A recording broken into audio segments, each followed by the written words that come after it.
gentileza, abra sua Bíblia comigo no livro de Marcos, capítulo de número 16, por favor.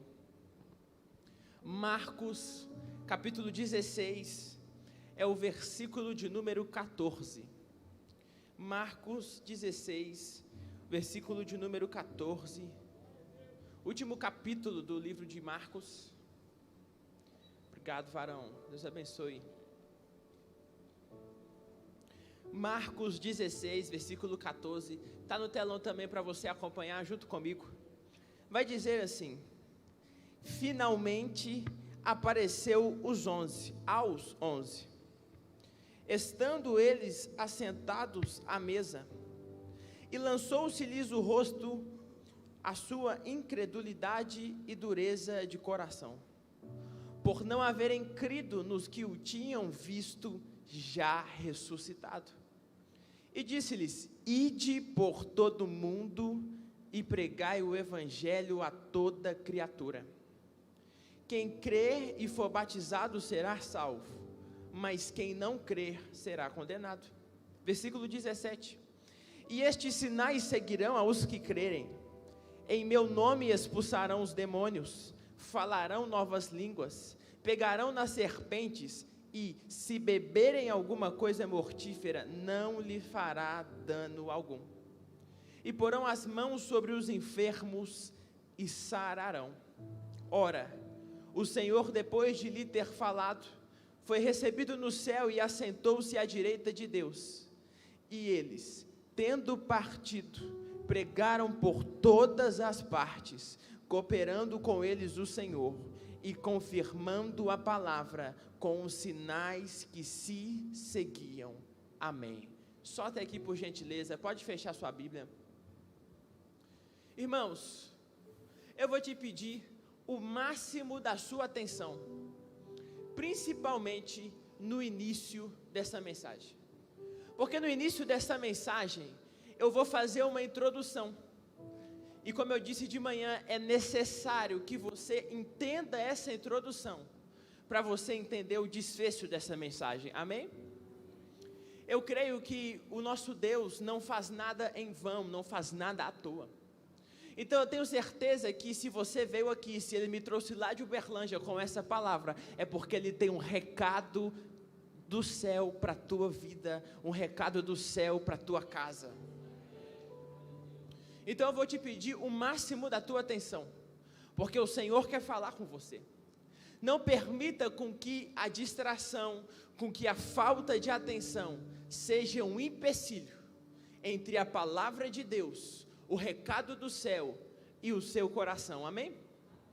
Glória a Deus. Irmãos, o tema da minha mensagem hoje é discípulos e apóstolos. Será que você pode repetir comigo, por favor? Discípulos. Não, mas fala com autoridade: discípulos e apóstolos. Nós estamos vindo de um congresso de avivamento, sim ou não? Amém. Nós estamos vindo de um congresso de um avivamento, pastor Robson. Então, quando eu vim aqui para Santa Luzia, eu coloquei uma expectativa no meu coração, que eu ia encontrar uma igreja muito avivada. É uma realidade? Glória a Deus, bendito seja o nome do Senhor. E hoje é o primeiro domingo depois desse congresso de avivamento. E a palavra que o Senhor colocou no meu coração para esta noite é também uma palavra de avivamento. Tem pessoas aqui que creem que está chegando o tempo de avivamento sobre Santa Luzia. Tem pessoas aqui que creem que está chegando o tempo de despertar espiritual no estado de Minas Gerais, no Brasil. O Senhor colocou no meu coração uma palavra de avivamento. E como eu disse, o tema dessa mensagem é apóstolos e discípulos. A palavra discípulo significa aprendiz. No grego, mathetes, que significa esforço mais pensamento. Por que, Davi? Porque um discípulo, ele não tem uma ideia dele, ele não segue a sua própria ideia, não. Mas um discípulo é aquele que se esforça em seguir a ideia de um terceiro. é alguém que se esforça para seguir não as próprias convicções, mas a ideia de uma outra pessoa, de um líder. Então, discípulo é um aprendiz. Discípulo é alguém que se esforça para seguir uma ideia. É alguém que se esforça para seguir um líder. Matetes. Esse é o significado de um discípulo. E o interessante é que a finalidade de um discípulo, a grande questão de um discípulo, o grande almejo de um discípulo, principalmente no que diz ao contexto cristão, é que um dia ele possa aprender, amadurecer, e que um dia ele possa deixar de ser discípulo matetes e se transformar em apóstolo. A palavra apóstolo no grego apóstolos significa enviado. O discípulo é aquele que segue. O discípulo é aquele que se esforça para seguir alguém ou que se esforça para seguir uma ideia. O apóstolo é aquele que é enviado para pregá-la. Enquanto o discípulo segue, se esforça para aprender a ideia, para aprender com o líder, o apóstolo é enviado para pregar aquilo que o líder está dizendo, ensinando. O apóstolo, ele é uma ferramenta necessária para com que as ideias do líder possam ser espalhadas. Então, entende o que eu estou pregando nesta noite? O discípulo aprende, se esforça, segue o líder. O apóstolo é enviado para anunciar. O apóstolo é enviado para anunciar, o apóstolo é enviado para pregar, porque as ideias do líder não pode parar em apenas um lugar, não pode parar em apenas uma região, mas elas precisam ser espalhadas. Então entenda comigo, eu vou de novo. O apóstolo é uma ferramenta do líder, para que as suas ideias, para que os seus ideais, para que os seus pensamentos possam ser espalhados. Vocês entendem o que eu estou pregando nesta noite? E quando se fala sobre o tema discípulo, e quando se fala sobre o tema apóstolo, é impossível não se lembrar do apóstolo Paulo. Porque o apóstolo Paulo é um dos grandes homens de Deus que nós temos na Bíblia. É um dos grandes homens de Deus que nós temos como exemplo, principalmente quando se trata do tema apóstolo. Mas o interessante, eu preciso muito da sua atenção aqui em mim, nesse início dessa mensagem, é que o apóstolo Paulo, a gente sabe, foi um homem muito usado por Deus. O apóstolo Paulo viajou por vários lugares, anunciando as ideias do mestre, anunciando que Jesus salva, pregando as ideias de Jesus. Mas se você conhece a história, você sabe muito bem que Paulo não nasce apóstolo, mas Paulo nasce perseguidor. Porque a Bíblia vai dizer que Paulo não nasce apóstolo, Paulo não nasce amando a Cristo, Paulo não nasce anunciando as ideias, não. Mas se você conhece a história, você sabe que a Bíblia diz que Paulo era perseguidor. A Bíblia diz que antes de Paulo ter um encontro com Deus, quando ele estava no caminho para Damasco, a Bíblia diz, Paulo cai do cavalo, tem um encontro com Deus, e naquele momento a sua história é transformada. Mas antes de ter um encontro com Deus, antes de realmente saber quem Deus era, antes de ter a sua história reescrita, transformada, a Bíblia diz que Paulo perseguia os cristãos. Paulo perseguia quem seguia a Cristo. E o interessante disso é que, se nós formos analisar, Paulo era da tribo de Benjamim. E a tribo de Benjamim é a tribo no qual é representada por um lobo. O animal que representa, que é a bandeira da tribo de Benjamim, é o lobo. E o lobo na Bíblia, e até hoje mesmo na biologia, se você analisar, você percebe que o lobo é um animal perseguidor. Eu fiz um estudo antes de preparar esta mensagem, e eu descobri que um lobo é um animal que persegue. Ele encontra a caça, ele encontra a presa, e ele persegue ela. Ele silenciosamente espera o melhor momento para atacar. Esse é o lobo, o perseguidor. Então a tribo de Benjamim, que é a tribo na qual Paulo veio, é a tribo que tem como mascote, como bandeira, um animal que representa a perseguição, um animal que é perseguidor. E uma prova disso é Saul, porque Saul no Antigo Testamento era também da tribo de Benjamim, e por 13 anos no deserto perseguiu Davi. Então você percebe algo comigo? Paulo tinha uma natureza perseguidora. Paulo perseguia porque a sua própria natureza, a natureza da sua tribo, a natureza dos seus ancestrais, é uma natureza perseguidora. Quando Paulo está perseguindo, ele não está fazendo nada mais que não seja seguir a sua própria natureza, seguir a natureza da própria tribo, que é uma natureza perseguidora. Mas sabe qual é o interessante disso tudo? É que a Bíblia vai dizer então que Paulo é perseguidor, que Paulo perseguia os cristãos, Paulo perseguia quem seguia Jesus, até que um dia ele teve um encontro com Deus. Paulo ia atrás, seguindo a própria natureza, até que um dia no caminho para Damasco, ele cai do cavalo, e tem um encontro com a presença de Deus, e naquele dia, naquele momento, a história de Paulo é transformada, porque a partir daquele momento, Paulo para de perseguir, e começa a seguir alguém. Eu vou de novo.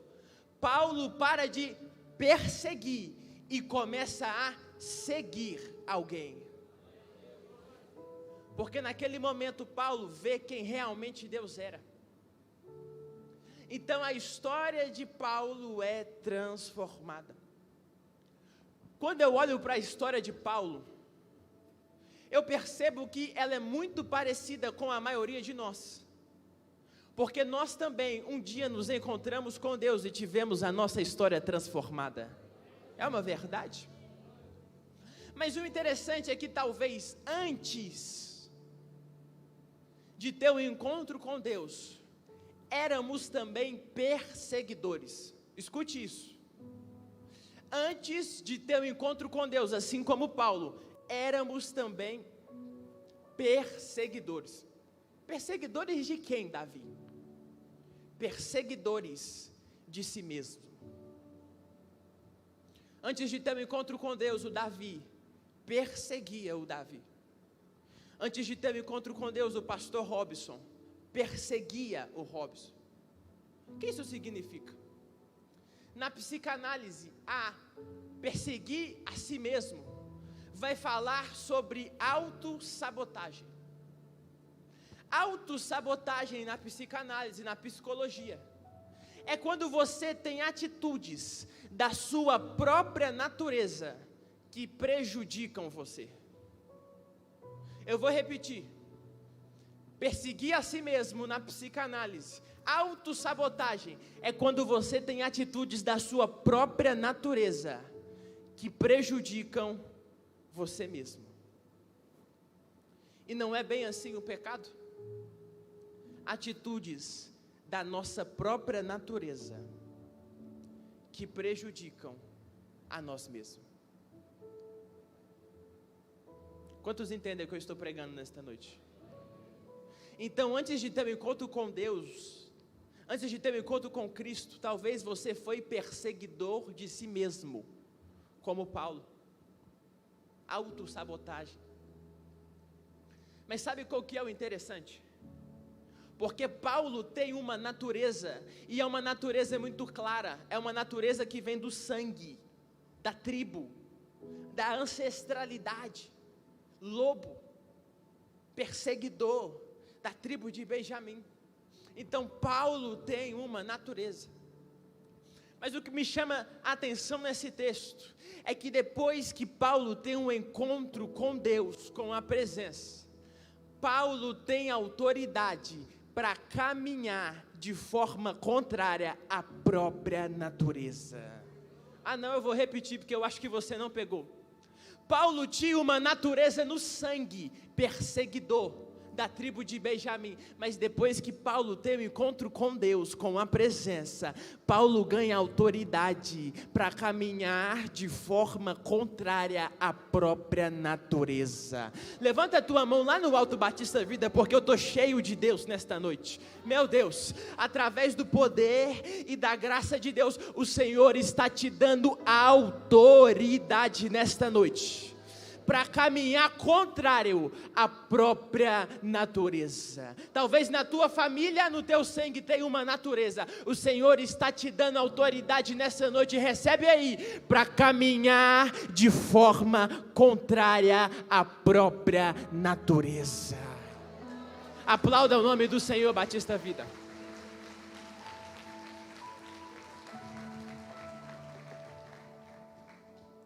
Depois do encontro com Deus, depois do encontro com a presença, Paulo caminha contrário à própria natureza.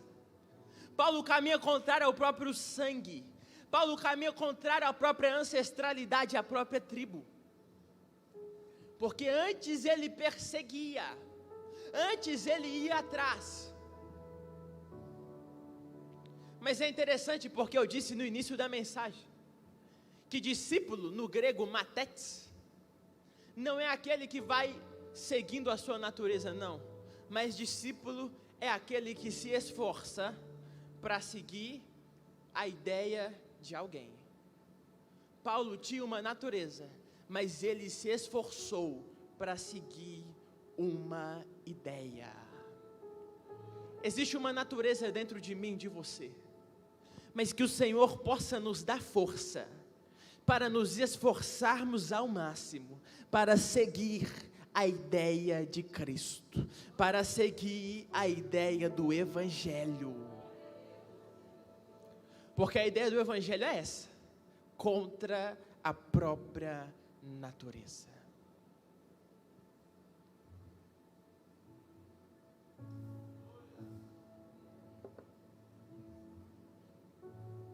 Agora, eu disse no início da mensagem que eu ia pregar sobre avivamento.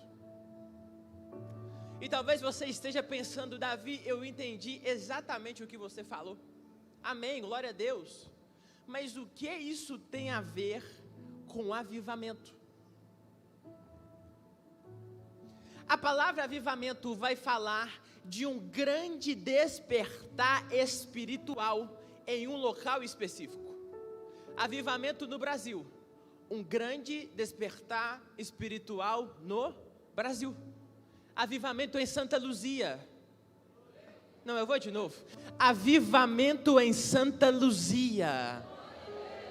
Um grande despertar espiritual em Santa Luzia. Então, avivamento vai falar de um grande despertar espiritual em um lugar. Mas o que me chama muita atenção, quando eu penso em grande despertar espiritual, é que despertar espiritual fala, claro, dos de dentro se aproximarem. Eu creio nisso. Que despertar espiritual fala de poder, que despertar espiritual fala de unção, que despertar espiritual, eu vou repetir, fala dos de dentro se aproximarem de Cristo. Mas para mim, despertar espiritual vai falar também dos de fora, vendo o que está acontecendo dentro, vendo o poder que está dentro e tendo sede de entrar. Não, eu acho que você não entendeu. Despertar espiritual, avivamento fala de poder, fala de unção, fala de glória, fala dos de dentro ficando mais perto. Mas eu acredito que tudo isso só acontece para os de fora ver e terem sede de entrar. Despertamento espiritual fala de unção, fala de poder, fala dos de dentro, nós ficando mais próximos de Deus, claro. Mas eu também creio que avivamento, despertamento espiritual fala dos de fora, dos que estavam pulando o carnaval semana passada, olharem para dentro e terem sede de entrar, olharem para a tua vida e terem sede de participar.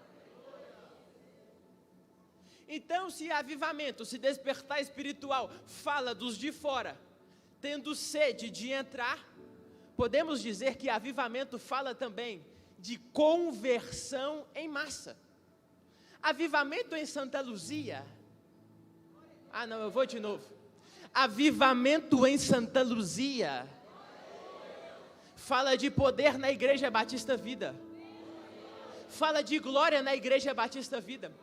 Fala da gente se aproximar, mas fala também de muita gente querendo entrar por essa porta e receber o que nós estamos recebendo aqui. Conversão em massa.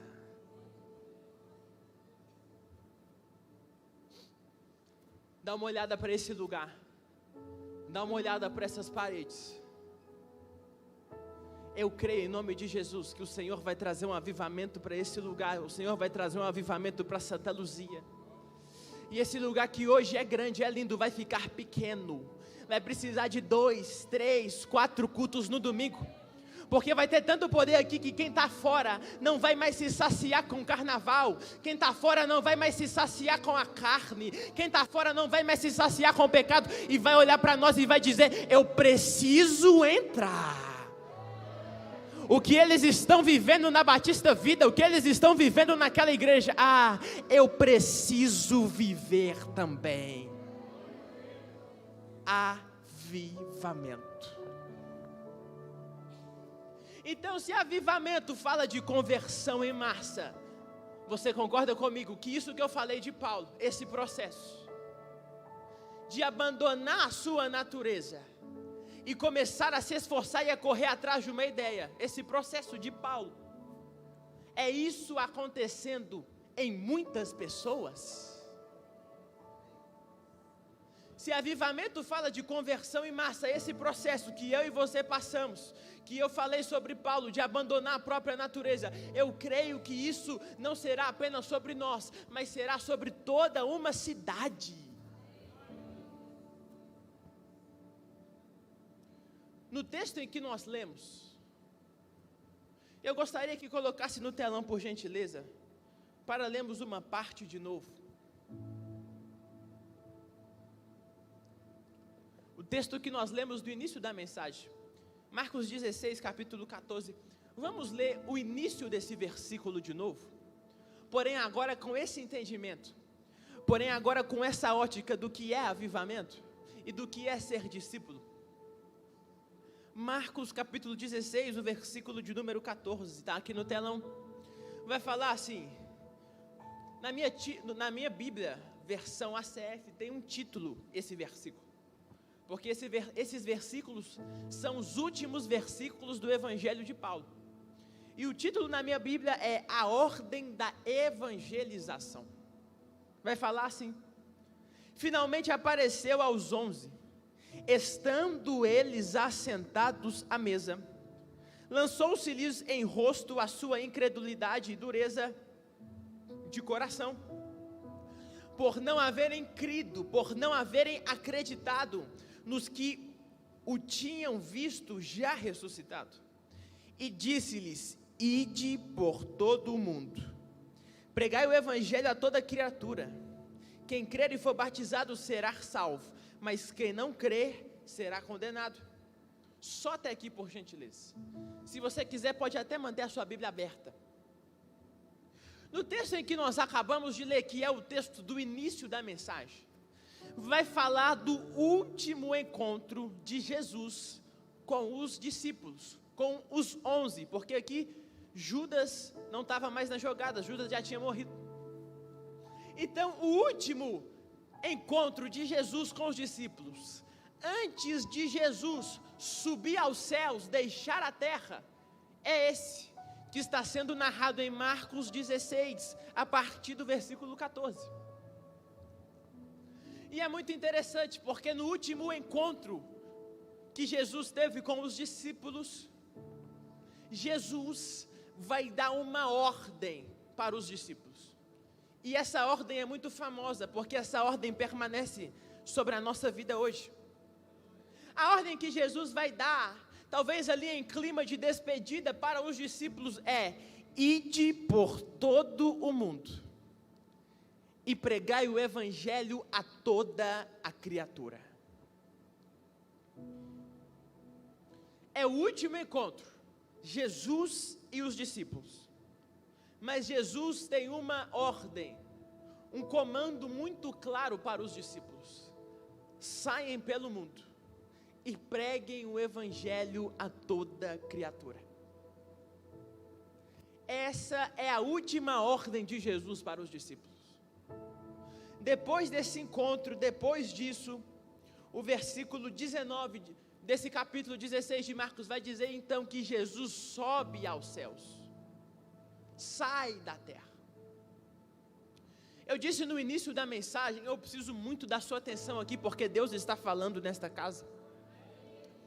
No início dessa mensagem eu disse que um discípulo tem como função um dia se tornar um apóstolo. Discípulo o caminho normal é que um discípulo um dia se torne um apóstolo. E durante o tempo em que Jesus esteve na terra, os 12 homens que estiveram com eles, que tiveram com ele, que acompanharam ele, foram discípulos de Jesus. Se esforçaram em ir contrário à própria natureza e em seguir as ideias de Cristo. Se esforçaram para seguir Jesus em todos os momentos.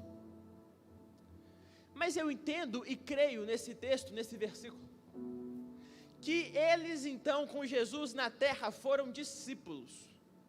Mas a partir desta ordem, e a partir do momento em que Jesus sobe para os céus, e depois de Atos 2, que mais para frente vai ser narrado pela Bíblia, eu creio que aqueles discípulos, enfim, assumem a função de apóstolos. Porque antes eles aprendiam, antes eles seguiam o mestre. A partir desta ordem de Jesus, eles são enviados para anunciar. O que Jesus está dizendo para os discípulos é que o evangelho, esse é meu entendimento, que o evangelho é algo muito precioso e que não pode morrer neles, não pode morrer apenas em Israel, não pode morrer apenas naquela região, no Oriente Médio, não, mas ele precisa ser espalhado pelo mundo. Então, por conta disso, Jesus dá uma ordem: ide por todo mundo e pregai o evangelho. Até hoje, os judeus não têm muita preocupação em pregar para os gentios. Gentios são os não-judeus. Como eles creem, acreditam que são um povo escolhido, não existe toda essa preocupação em evangelizar e pregar para as nações, não. E nessa época de Jesus, esse sentimento era muito mais acentuado, era muito mais forte. Então, por isso mesmo, Jesus vai precisar dar uma ordem: vai pelo mundo e prega o evangelho a toda a criatura.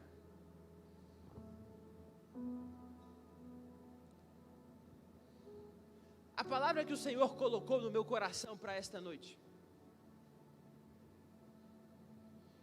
é que o avivamento começa quando os discípulos assumem a função de apóstolos.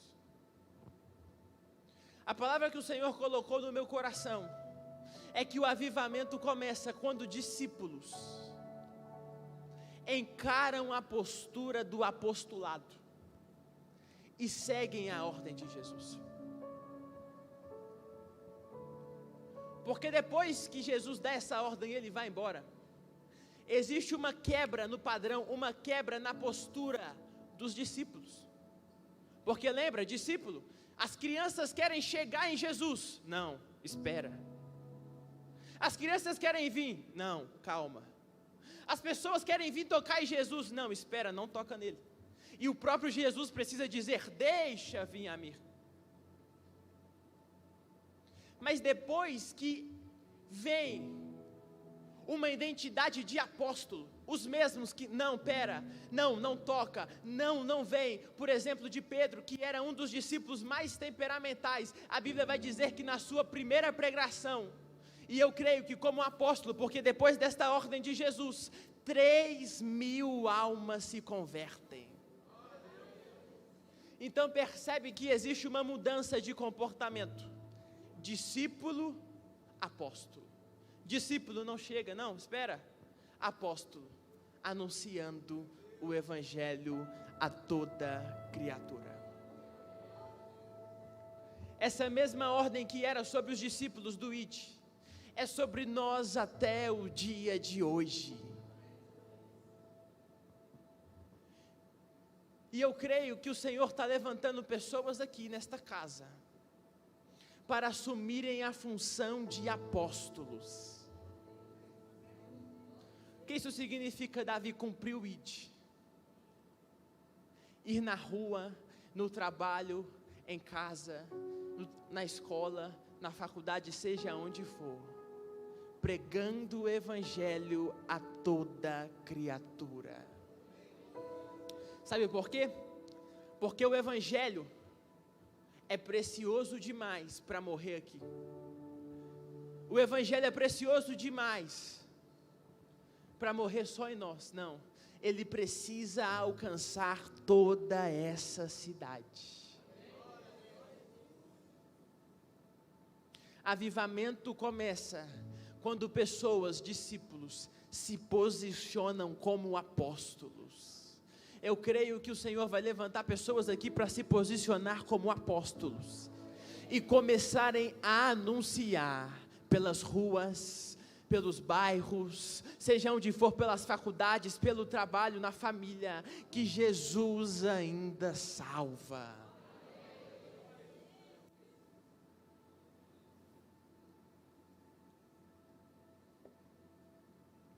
Então Jesus dá uma ordem: vai por todo mundo, pregue o evangelho a toda criatura, que é inclusive a ordem que está sobre nós.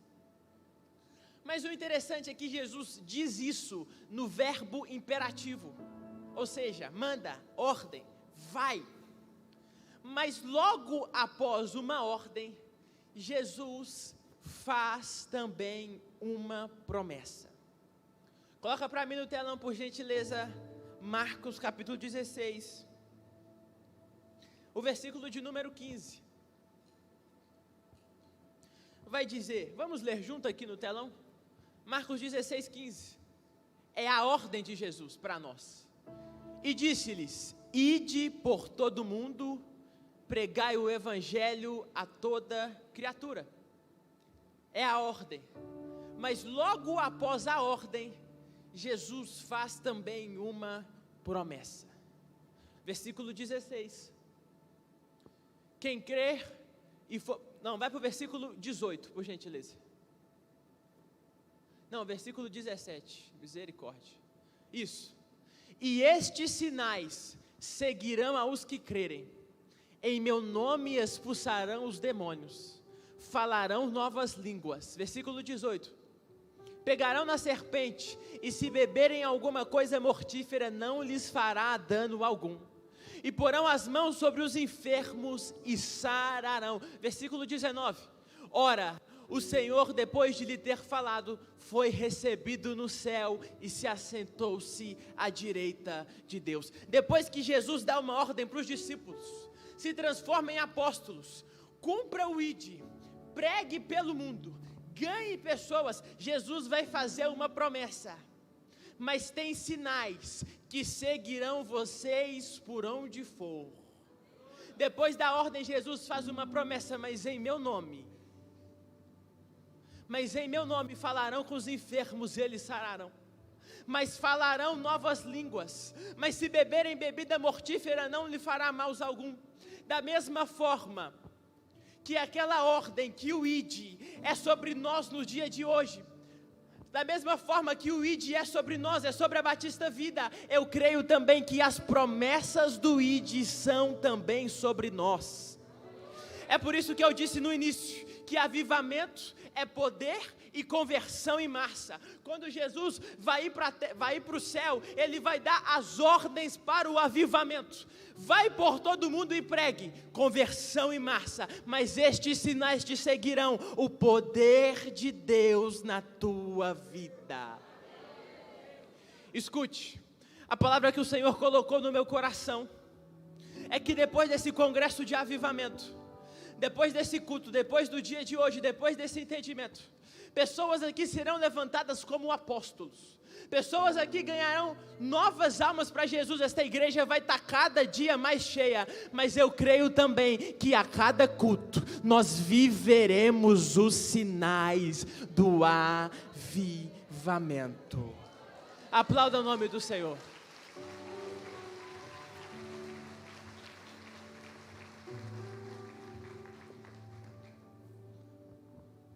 Essa promessa está sobre nós. Eu creio. Um novo nível de culto, vivendo os sinais do avivamento. Cada culto, um grande culto. Cada palavra, uma grande palavra. Cada louvor, uma grande adoração. Eu creio que o Senhor vai derramar poder em pessoas aqui. E aqui na Batista Vida em Santa Luzia nós vamos experimentar cada dia o sobrenatural, o extraordinário de Deus. A palavra que o Senhor colocou no meu coração é que está chegando exatamente esse tempo sobre a cidade de Santa Luzia, e exatamente esse tempo sobre a Igreja Batista Vida aqui, um tempo de apóstolos, um tempo de conversão em massa, um tempo de pessoas lá fora tendo sede para entrar, mas um tempo também que aqui dentro nós viveremos o extraordinário, o tempo também que aqui dentro vai descer um poder talvez como nunca desceu, o tempo também que aqui dentro novas línguas serão repartidas, o tempo também aqui dentro que pessoas entrarão por aquela porta enfermas, mas serão curadas. O tempo também é onde pessoas vão entrar nesta igreja depressivas, ansiosas, presas na depressão, mas sairão daqui libertas, porque Deus dá uma ordem ao ID, mas Jesus também faz a promessa, e esses sinais são sobre a Batista Vida hoje.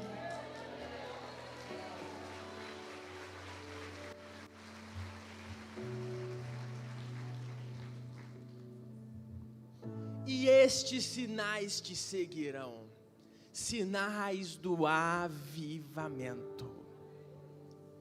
Eu creio que nós viveremos os sinais do avivamento aqui.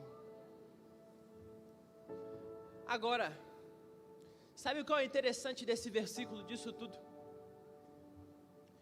É que quando Jesus chega de frente aos discípulos, para dar a instrução do ID, para fazer essas promessas, para subir ao céu, quando Jesus chega de frente, a Bíblia diz que a primeira atitude de alguns discípulos é se prostrar com o rosto por terra.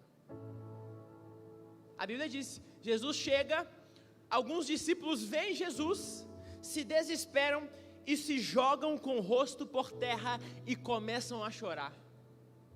Por que isso aconteceu? Sabe por quê? Porque alguns discípulos já tinham visto que Jesus havia ressuscitado. Eu preciso muito da sua atenção, estou quase terminando. Alguns discípulos já tinham visto que Jesus tinha ressuscitado, mas outros discípulos não. E quando os discípulos que viram Jesus, que tinham visto Jesus ressuscitado, ressurreto, contam para os que não viram, os que não viram não creem. Um exemplo, Tomé. Contam para Tomé, Jesus ressuscitou, Jesus está vivo. Mas a Bíblia diz que Tomé fala, olha, eu só acredito se eu ver, colocar as minhas mãos nas feridas, nas marcas dele. Então haviam discípulos que acreditaram, que viram Jesus ressuscitado, mas tinham discípulos que, quando ouviram a mensagem, ouviram que Jesus já estava ressurreto, não creram. Então os discípulos que não creram, quando eles veem Jesus chegando para a última reunião, antes de subir ao céu, a Bíblia diz que eles começam a chorar e jogam o seu rosto por terra, porque eles não creram, mas aconteceu. Aqui eu vejo dois grupos, um grupo que crê, um grupo que acredita, e o grupo que não acredita. Mas sabe qual que é a grande questão desse texto para mim?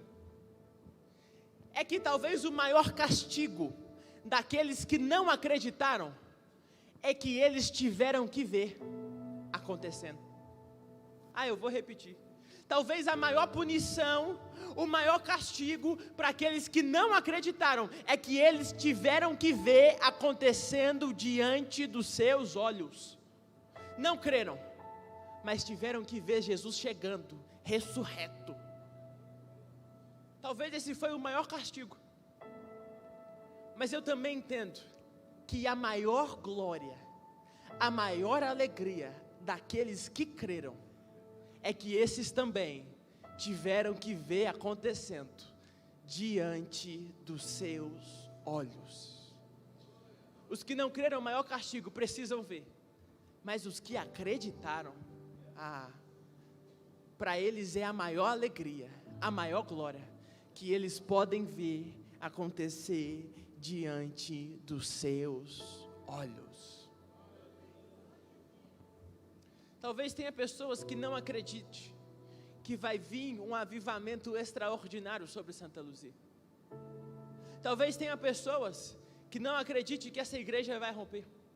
Talvez tenha pessoas que não acreditem que você vai ganhar almas para Jesus, sim. Mas sabe qual é o maior castigo deles? É que terão que ver acontecendo diante dos seus olhos.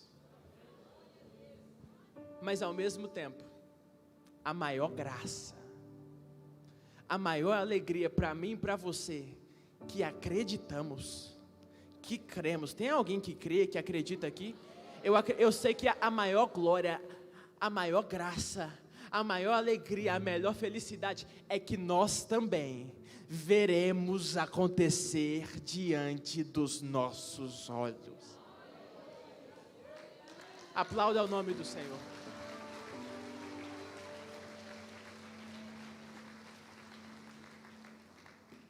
Quem não acredita, precisa ver acontecendo. Mas quem crê, tem a graça de Deus, de ver acontecendo também. Eu creio que nós que cremos, veremos o agir de Deus diante dos nossos olhos. Para finalizar, no versículo 20, a Bíblia vai dizer então, que eles partiram, para cumprir o ID, para talvez começar um avivamento. E a Bíblia diz, que estes sinais, seguiram eles, por onde foram. Eu acho que você não entendeu. Os sinais, seguiram eles, por onde foram. Aqui dentro desta igreja, eu creio, que a partir de hoje, o Senhor vai trazer um novo nível de culto, um novo nível de presença. Nós viveremos os sinais aqui dentro. Mas o versículo 20 está dizendo, que os sinais não são apenas aqui dentro, mas que os sinais seguirão você, por onde quer que você for.